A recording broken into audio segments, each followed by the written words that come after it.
Last month, my colleague Sarah had to stay home for an entire week because a massive hurricane was approaching. She told me the whole story, and it was both terrifying and eye-opening.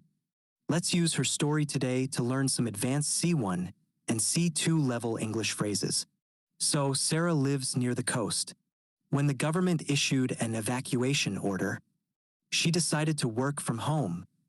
She described the atmosphere as eerily quiet, almost like the city was holding its breath before the storm.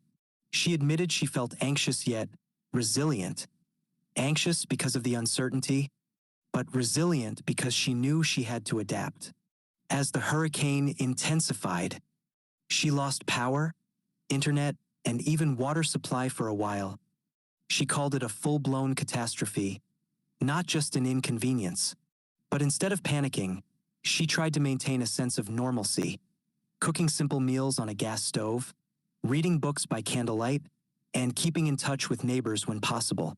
When the storm finally passed, she said it was a moment of collective relief, but she also warned me about how easy it is to lose sight of the bigger picture when you're focused on the chaos. In her words, the real challenge was not just surviving the storm, but navigating the aftermath, cleaning up, repairing damages, and regaining emotional balance. You have listened. Now let's look at the advanced expressions in the story. Evacuation order. Official instruction to leave for safety. The authorities issued an evacuation order before the storm. Eerily quiet. Strangely, frighteningly quiet. The city was eerily quiet before the hurricane hit. Anxious yet resilient. Worried but still strong. She was anxious yet resilient during the crisis. Full-blown catastrophe. A complete disaster, very serious. Losing electricity and water makes it a full-blown catastrophe. Maintain a sense of normalcy. Keep life as normal as possible. She cooks meals to maintain a sense of normalcy. Lose sight of the bigger picture. Forget the main goal because of small problems.